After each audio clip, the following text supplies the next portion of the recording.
Hello students, आज हम लोग डिस्कस करेंगे current and electricity first chapter of class 10th। सबसे पहले करंट एंड इलेक्ट्रिसिटी पढ़ने से पहले हमें कुछ टर्म्स के साथ फैमिलियर होना जरूरी है, जैसे कि charge, electric field, electric potential. तो ऐसे टर्म्स को जानने के लिए हमें पढ़ना पड़ेगा electrostatics. What is electrostatics? Electrostatics study of static charge. एक static charge, when a charge is at rest, what kind of behaviour it exhibit, इसके बारे में हम स्टडी जो करते हैं वो सब्जेक्ट, उस चैप्टर को कहते हैं इलेक्ट्रोस्टैटिक्स। ऑलराइट, देखो अब charge, what is charge? It is an intrinsic property of matter which appears on a body when transfer of electrons takes place. दो बॉडी हो गई है ना। अब दो बॉडी के बीच में जैसे दो न्यूट्रल बॉडी हो गई, these two are neutral bodies, इसको मैंने रब किया या फिर किसी और मेथड से इसके इलेक्ट्रॉन्स मैंने इस पे ट्रांसफर कर दिया, तो इस दोनों जो बॉडीज हैं वो चार्ज हो जाएंगी। Initially these two were neutral, but when we rubbed or by any other means electrons का ट्रांसफर कराया हमने, तो ये दोनों बॉडीज चार्ज हो जाएंगी। ये पॉजिटिव चार्ज हो जाएगा और ये निगेटिव चार्ज हो जाएगा। ये निगेटिव ऐसा मैंने मान लिया, ऐसा भी हो सकता है कि ये पॉजिटिव चार्ज हो जाए, ये निगेटिवली चार्ज हो जाए। ये डिपेंड करेगा कि इलेक्ट्रॉन किस पे से किस पे गया। ठीक है, तो बेसिकली चार्ज बॉडी पे तभी अपीयर होता है जब ट्रांसफर ऑफ इलेक्ट्रॉन्स होता है, जब इलेक्ट्रॉन्स ट्रांसफर होते हैं एक बॉडी से दूसरी बॉडी पे। जैसे यहां पे देखो आप, सबसे पहले हम लोग टाइप्स ऑफ चार्ज डिस्कस करते हैं। टाइप्स ऑफ चार्ज दो तरह का होता है, पॉजिटिव चार्ज, चार्ज हमारा दो तरह का, positive charge and negative charge. Positive charge, कोई भी बॉडी पॉजिटिव चार्ज कब आती है? जब उसके पास शॉर्टेज ऑफ इलेक्ट्रॉन्स हो जाए, है ना। जैसे कि मान लो मैंने कहा इसको पॉजिटिव चार्ज, मतलब इनिशियली 5 इलेक्ट्रॉन है, इस पे 5 प्रोटॉन्स है ना। तो अब इसके कुछ इलेक्ट्रॉन अगर इस पे चले गए तो now it had shortage of electron and this body will get positively charged. Same इसके पास एक्स्ट्रा इलेक्ट्रॉन्स आ गया तो this body will get negatively charge. यहां देखो इस फिगर को मैंने बना रखा है, इनिशियली यहां पे देखो ये न्यूक्लियस हो गया, यहाँ पे ये प्रोटॉन है प्लस साइन वाला, और ये हमारा हो गया न्यूट्रॉन। न्यूट्रॉन न्यूट्रल होता है, इससे कोई चार्ज नहीं होती। प्रोटॉन पे हमारा चार्ज होता है, पॉजिटिव चार्ज होता है, और ये हो गया हमारा इलेक्ट्रॉन। ठीक है, तो देखो दो प्रोटॉन दो इलेक्ट्रॉन, इलेक्ट्रॉन और प्रोटॉन इन दोनों पे चार्ज बराबर होता है, आपने पढ़ा होगा केमिस्ट्री में। ठीक है, जिसकी वैल्यू होती है ना, इन दोनों पे हमारा चार्ज बराबर होता है। इस पे जो चार्ज होता है उसकी वैल्यू होती है 1.6 इंटू 10 टू द पावर -19। थोड़ा बड़ा लिखता हूं मैं, 1.6 into 10 to the power -19 coulomb, minus sign के साथ। ठीक है ना, और यहां पे जो प्रोटॉन है इस पे हमारा जो है प्लस चार्ज होता है, that is what, plus 1.6 into 10 to the power -19 coulomb. ठीक है, तो देखो यहां पे इतना पॉजिटिव और इतना नेगेटिव, मतलब 3.2 into 10 to the power -19 coulomb positive charge and 3.2 into 10 to the power -19 coulomb negative charge. Net sum is 0, this body is neutral. यहां पे जो है हमारा एक इलेक्ट्रॉन एक्सेस हो गया, तो यहां क्या हो जाएगा, -4.8 into 10 to the power -19 coulomb, और पॉजिटिव चार्ज जो है that is 3.2 into 10 to the power -19 coulomb. ठीक है, तो यहां पे हमारा एक एक्स्ट्रा इलेक्ट्रॉन है, उसकी वजह से नेगेटिवली चार्ज बॉडी हो जाएगी and this will be a positively charge body. ठीक है, एक इलेक्ट्रॉन कम हो गया यहां पे, तो हमारा जो पॉजिटिव चार्ज है वो यहां पे एक्सेस में हो गया इलेक्ट्रॉन हमारा। इसका मतलब क्या है कि इसका इलेक्ट्रॉन इस पे ट्रांसफर हुआ होगा, हमने इन दोनों कांटेक्ट में रखा, या फिर कोई दूसरे तरीके से। क्या क्या तरीके हैं चार्जिंग का वो मैं बताता हूं आपको अब।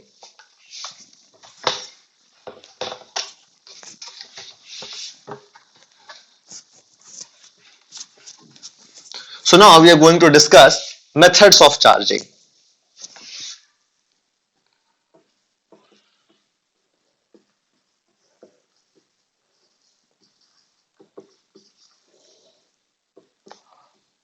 There are three methods of charging. The first one is friction. Now you may think what is friction? Friction हमें पता है, फ्रिक्शन मेथड मतलब चार्ज हम करें कैसे, फ्रिक्शन करके, रब करके। ठीक है, जैसे मान लो कि ये दो बॉडीज हो गई, इन दोनों को मैंने एक दूसरे पे रब किया। ठीक है, इन दोनों के बीच में फ्रिक्शन डेवलप हो जाएगा ना, because these two surfaces want to slip over each other. तो यहां पे जो है हमारा फ्रिक्शन की वजह से चार्ज जो बॉडी के अंदर डेवलप होगा, that method is known as friction. जैसे एग्जांपल, हमने जो है एक ग्लास रॉड को हमने रब किया एक सिल्क क्लॉथ के साथ। This is a silk cloth and this is a glass rod. इसको हम दोनों ने यहां पे रब किया। जब हमने रब किया तो हमने क्या देखा कि जो हमारा ग्लास रॉड है उसने अपने इलेक्ट्रॉन्स लूज कर दिए। ठीक है, तो यहां पे जो है ग्लास रॉड पे हमारा आ गया पॉजिटिव चार्ज और सिल्क क्लोथ पे आ गया कितना, नेगेटिव चार्ज। ठीक है, तो this method is known as charging by friction. Second one is conduction. Conduction में हम क्या करते हैं, when one object is brought in contact with another object, redistribution of charges takes place. क्या बोला मैंने, देखिए इसको, जैसे कि आपका एक चार्ज बॉडी है, this is an already charge body and this body is positively charged. आपने क्या किया, इसको एक दूसरे बॉडी के साथ कांटेक्ट में लेके आए, suppose this one. Initially this body was neutral, but जब हम कांटेक्ट में लेके आए तो क्या होगा, ये जो बॉडी है इस कांटेक्ट में आने के बाद चार्जेस रीडिस्ट्रीब्यूट होंगे, कुछ चार्जेस इसका इस पे ट्रांसफर हो जाएगा। और आप यहां पे देख सकते हो कि ये जो है हमारा, अब जो इस तरीके का इन दोनों का, दूर कर देता हूं मैं इन दोनों को थोड़ा, तो यहां पे जो है 2 एंड टोटल जो 6 चार्जेस थे तो 4 रह गए उसके पास और 2 इसके पास आ गए। तो ये हो गया हमारा कंडक्शन मेथड से चार्जिंग। ठीक है, ओके, चलिए अब हम लोग इसमें आगे डिस्कस करते हैं। The next method of charging is induction. Let's discuss induction.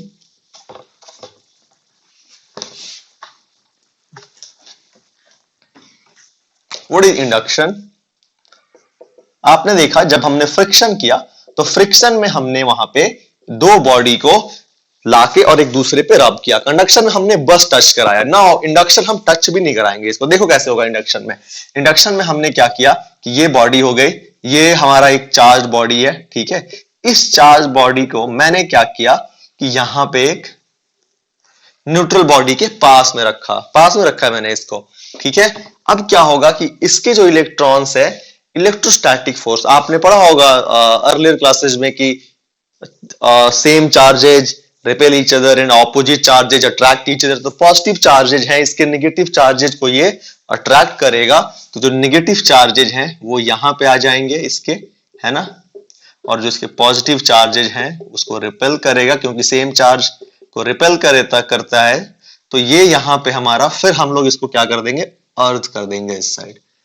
ठीक है, इस साइड जो है हमने जैसे ही इसको अर्थ किया तो क्या होगा यहां पे कि देखो इसको पॉजिटिव हो गया ये, इसको जब हमने अर्थ से कनेक्ट किया तो अर्थ क्या करेगी, इसको इलेक्ट्रॉन सप्लाई करेगी, इसको इलेक्ट्रॉन सप्लाई करेगी। क्योंकि ऐसा क्यों होता है मैं बताता हूं आपको। यहां पे अगर पॉजिटिव चार्ज आ गया, इसका मतलब क्या है कि पॉजिटिव चार्ज आने का मतलब है कि यहां का इलेक्ट्रिक पोटेंशियल हाई हो गया। इलेक्ट्रिक पोटेंशियल क्या होता है, अगर आपको नहीं पता है मैं डिस्कस करूंगा इसको अगली क्लास में, अगली वीडियो में। तो यहां पे इलेक्ट्रिक पोटेंशियल आप इतना जानो कि अगर पॉजिटिव चार्ज जहां पे रहता है वहां का पोटेंशियल पॉजिटिव रहता है। ठीक है, ओके। यहां पे पोटेंशियल नेगेटिव चार्ज है, यहां की पोटेंशियल नेगेटिव होगी। अर्थ की पोटेंशियल कितनी होती है, 0।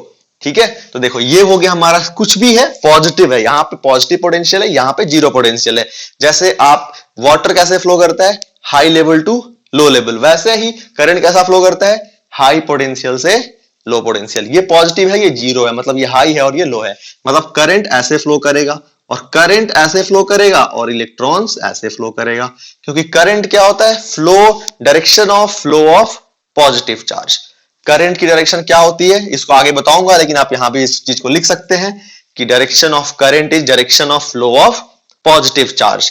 पॉजिटिव चार्ज अगर इधर जा रहा है, लेकिन पॉजिटिव चार्ज तो फ्लो होता नहीं है, प्रोटॉन तो फ्लो होता नहीं है, इसका मतलब फ्लो क्या होगा है, इलेक्ट्रॉन। तो यानी क्या है कि अगर करंट ऐसे जा रही है मतलब इलेक्ट्रॉन कैसे जा रहा होगा, ऐसे। ठीक है, तो यानी कि करंट नीचे जा रहा है मतलब इलेक्ट्रॉन की सप्लाई हो रही है ऊपर की ओर, यानी इसकी इलेक्ट्रॉन की सप्लाई हो गई। इलेक्ट्रॉन की सप्लाई होगी तो मान लो 2 इलेक्ट्रॉन की सप्लाई हुई, 2 इलेक्ट्रॉन की सप्लाई हुई तो ये क्या करेगा, इन दोनों को जाके, ये क्या है पॉजिटिव चार्जेस है प्रोटॉन, है ना, इन दोनों को न्यूट्रलाइज कर दिया। ठीक है, इन दोनों को जो है ये न्यूट्रलाइज कर देगा, तो हमारा बाद में जो स्ट्रक्चर बनेगा that will be like this. इस पे तो कोई असर नहीं आया क्योंकि इसके साथ कांटेक्ट में आया ही नहीं, तो इसके पास जो टोटल चार्ज थे उतने के उतने रह जाएंगे। लेकिन इसके पास जो है चार्जेस जो पॉजिटिव जो इसके पास जो है पहले इक्वल है ना। जहां अगर मैंने इक्वल नहीं ड्रॉ किया, आप इक्वल ड्रॉ कर सकते हो। यहाँ पे नेगेटिव चार्ज कितना है, 1 2 3 4 5 6 7 8 9 10 11 12 13 है ना। 1 2 3 4 5 6 7 8 9 10 3 मोर ड्रॉ कर लीजिए आप, है ना। तो अब ये जो जाएगा, तो अब इसके पास जो है इलेक्ट्रॉन्स एक्स्ट्रा हो जाएंगे। Now it will have 15 electrons. तो इस और प्रोटॉन्स तो उतने के उतने रहेंगे 13, मतलब इट हैज 2 एक्स्ट्रा इलेक्ट्रॉन्स। तो इसके पास 2 नेगेटिव चार्ज आ जाएंगे, मतलब this body got negatively charged. ठीक है, तो ये हो गया हमारा मेथड्स ऑफ चार्जिंग। अब जो है इसके बाद से हम डिस्कस करेंगे मेथड्स ऑफ चार्जिंग के बाद प्रॉपर्टीज ऑफ चार्ज। ठीक है, तो चलो प्रॉपर्टीज ऑफ चार्ज हम लोग डिस्कस करते हैं। What is properties of charge?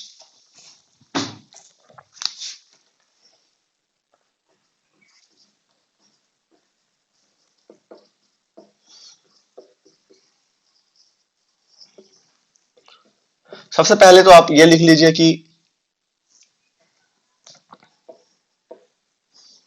Same charges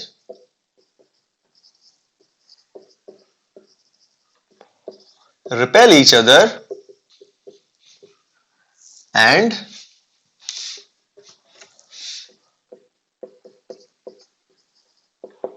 opposite charges attract each other.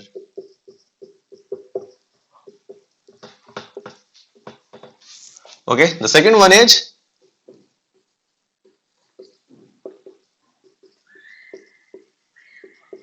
charge is conserved. पहला मैं एक्सप्लेन करता हूं। सबसे पहले तो जैसे आपने देखा, आपने सिल्क क्लॉथ से जब अपने ग्लास रॉड को रब किया था, ग्लास रॉड पे पॉजिटिव चार्ज आ गया था, सिल्क क्लॉथ पे नेगेटिव चार्ज आ गया था। वैसे ही आपने क्या किया कि एक हमारा pair of silk cloth in glass rod था, वैसा ही आपने एक दूसरा पेयर ले लिया जिसमें कि सिल्क रॉड है, silk cloth in glass rod था। आपने वहां पे भी सेम काम किया, दोनों को रब किया। यहाँ पे आपने देखा पॉजिटिव चार्ज आ गया ग्लास पे, वहां पे भी ग्लास पे पॉजिटिव चार्ज आ गया, दूसरे पेयर में भी। जब आप दोनों को पास में लेके आओगे, आप देखोगे these two will repel each other. ठीक है, लेकिन अगर आप सिल्क क्लॉथ के साथ ग्लास रॉड को कांटेक्ट में लेके आओगे, तो आप देखोगे ग्लास रॉड जो है वो सिल्क क्लॉथ को अट्रैक्ट कर लेगा। ठीक है, second one is charge is conserved. Charge is conserved का मतलब क्या है कि सिस्टम अगर आपने कोई ले लिया, तो the net charge in a system remains conserved. ठीक है, जैसे कि हमने जितना प्रॉब्लम देखा कंडक्शन में, हमने देखा जब हम कांटेक्ट में लेके आए थे, तो जितना इसके पास प्लस चार्ज की कमी हुई थी, उसके पास उतनी इंक्रीमेंट हुई थी। जैसे मैं बोलूं आपको कि देखो, ये शुरू में आपने सिल्क क्लॉथ और ग्लास में भी देखा था कि जितना सिल्क क्लॉथ पे नेगेटिव आए थे, उतने ही हमारा जो है ग्लास पे पॉजिटिव आए थे। यहां पे भी अगर इनिशियली दोनों न्यूट्रल हैं, मैंने इन दोनों को रब किया, इसके अगर 2 प्लस आएंगे तो इस पे 2 माइनस आएंगे। तो अगर आपका सिस्टम क्या हो गया, this marker and this cap. तो इनिशियली इस सिस्टम का चार्ज कितना था, 0।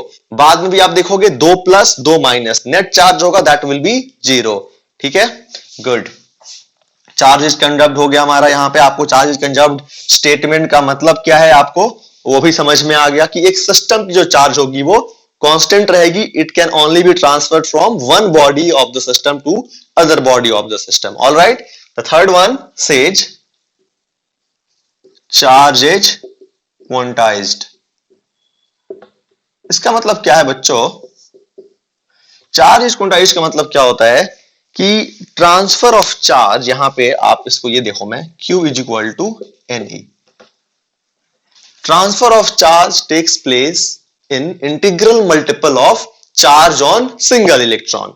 मतलब क्या है, जैसे एक बॉडी से दो बॉडी पे आधी इलेक्ट्रॉन तो ट्रांसफर होगी नहीं, पूरी की पूरी इलेक्ट्रॉन ट्रांसफर होगी। तो पूरी की पूरी इलेक्ट्रॉन ट्रांसफर होगी तो कितना चार्ज ट्रांसफर होगा, 1.6 इंटू 10⁻⁻19 कूलम। तो यही कह रहा है कि जो ट्रांसफर, यहां पे Q क्या है, ट्रांसफर चार्ज, और ये N क्या है, इंटीजर, एंड E क्या है, चार्ज ऑन सिंगल इलेक्ट्रॉन। तो जो भी चार्ज ट्रांसफर होगी that will be integral multiple of charge on single electron. ठीक है, मतलब मिनिमम जो चार्ज ट्रांसफर हो सकता है दैट इज 1.6 इंटू 10⁻⁻19 कूलम। इससे कम चार्ज ट्रांसफर नहीं हो सकता। अब 2 इंटू 10⁻⁻19 कूलम चार्ज भी ट्रांसफर नहीं हो सकता। 1.6 इंटू 10⁻⁻19 कूलम के बाद जो दूसरा चार्ज ट्रांसफर हो सकता है that is 3.2 into -19 coulomb. Alright, चलिए, तो ये हमारे हो गए कुछ प्रॉपर्टीज ऑफ चार्ज, ठीक है, जो आपको समझ में आ गया।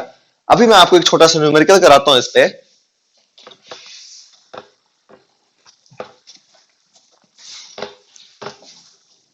अगर किसी ने आपको ऐसा कहा कि there is a body A and there is another body B, 1 coulomb charge is transferred from body A to body B.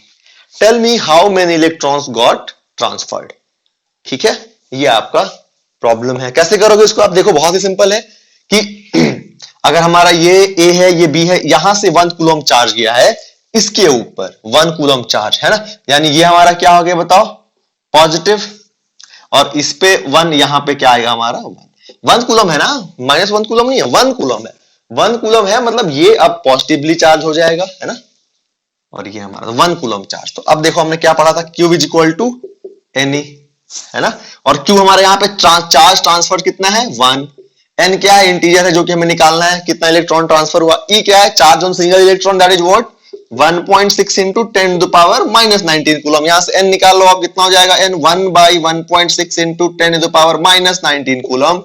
यहां पे जो है आपको कितना मिल जाएगा बताओ बच्चों, n, इसको हम लोग सॉल्व कर लेंगे, ये मिल जाएगा हमें, कर लो सॉल्व, 10 to the power 19 आ गया ऊपर, नीचे में आ गया हमारा 1.6, है ना। आप थोड़ा इसको काम करो, इसको लिख लो 10 into 10 to the power 18 upon 1.6, है ना, और ये हमारा कितना हो गया फिर बताओ, 100, यहां हटा दिया तो अब 100/16 जो होता है बच्चों, कितना होता है, ये होता है 6, 96, 40, है ना, तो ये हो जाएगा हमारा 40, तो 6.25 into 10 to the power 18 electrons.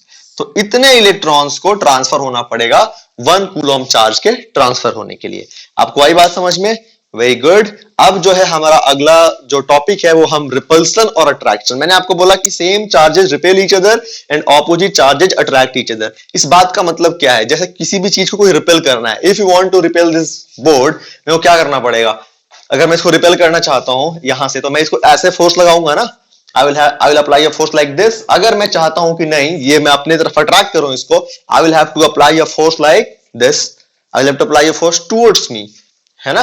तो हमें फोर्स मतलब क्या है कि दो चार्जेस जब एक दूसरे के पास रखे जाएंगे तो they will attract force on each other, है ना।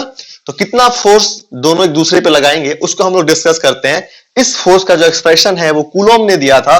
क्या कहा था कूलॉम ने, देखते हैं हम लोग। कूलॉम ने कहा था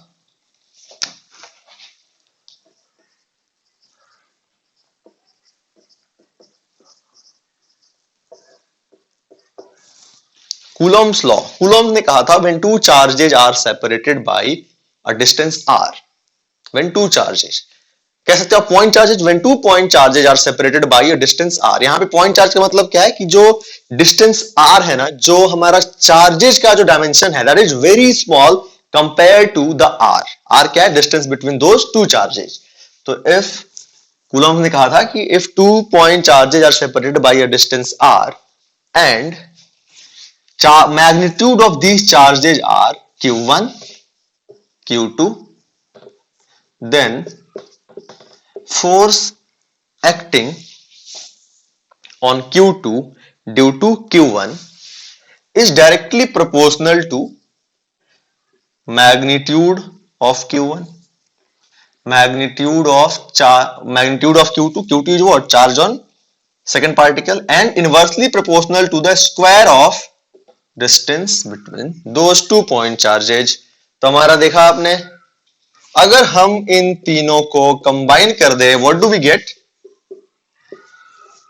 हमें मिलता है Coulomb force is directly proportional to q1 q2 by r square. तो हमारा यहां पे कूलम फोर्स बताओ बच्चों, ये हटाने के लिए आपको एक कांस्टेंट से मल्टीप्लाई करना पड़ेगा ना, तो k q1 q2 by r square. ये जो k है हमारा, है ना, इसकी वैल्यू होती है 1/4 पाई एप्सिलॉन नॉट, और ये होता है हमारा 9 इंटू 10 टू द पावर 9। देखो ये हमारे इसकी यूनिट क्या होती है, न्यूटन, इसकी unit metre square r square, तो ये हमारा coulomb into coulomb, coulomb square. तो के की जो हमारी यूनिट है वो कितनी हो जाएगी, न्यूटन ये मीटर से उधर जाके मल्टीप्लाई हो गया, मीटर स्क्वायर, ये कूलम स्क्वायर आके डिवाइड हो जाएगा, तो न्यूटन मीटर स्क्वायर पर कूलम स्क्वायर। आपके लिए यहाँ पे एक और नया टर्म है, दैट इज एप्सिलॉन नॉट। ये क्या होता है? ये होता है हमारा परमिटिविटी ऑफ फ्री स्पेस।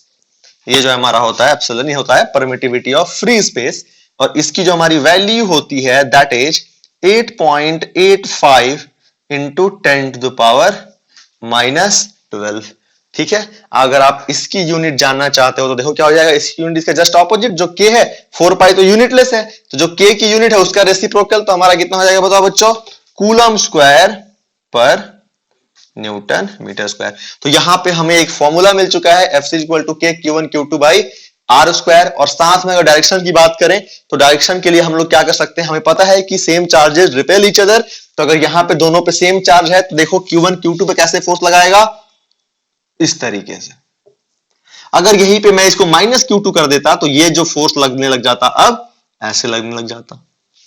समझ में आ रहा है? फोर्स हमारी क्योंकि एक वेक्टर क्वांटिटी है तो दोनों चीज डिफाइन करना जरूरी है, डायरेक्शन भी और मैग्नीट्यूड भी। मैग्नीट्यूड के लिए ये यूज कर सकते हो तुम, और डायरेक्शन के लिए हमारा वो रिजल्ट कि same charges repel each other and opposite charges attract each other. आपको समझ में आ गया? चलो एक दो न्यूमेरिकल हम लोग इस पे कर लेते हैं, ठीक है, और बाकी मैं आपको कुछ न्यूमेरिकल्स मैं शीट में दूंगा जो इस वीडियो के डिस्क्रिप्शन में होगी, वहां से आप डाउनलोड करके उस शीट को सॉल्व कर सकते हो। चलो मैं आपको एक न्यूमेरिकल करा देता हूं।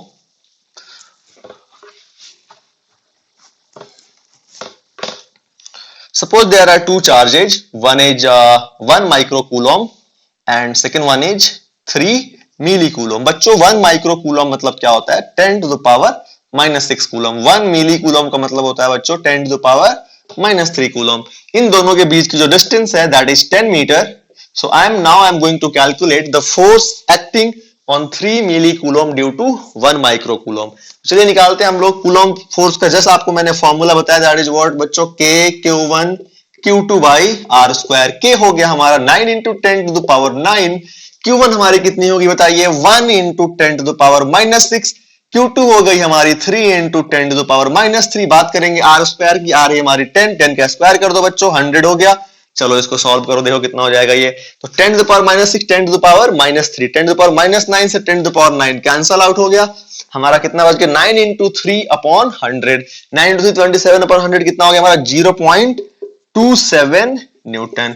और किधर लगाएगा, ये वाला फोर्स लगाएगा हमारा, ऐसे फोर्स लगाएगा, कितना 0.27 न्यूटन। ऐसे ही प्रॉब्लम्स में दूंगा आपको इस शीट में, आप सॉल्व करिए, सबमिट करिए, हमें रीचेक, हम आप उसको चेक करके आपको भेज देंगे। जो भी डाउट्स होगा वो भी डिस्कस करेंगे। That's all.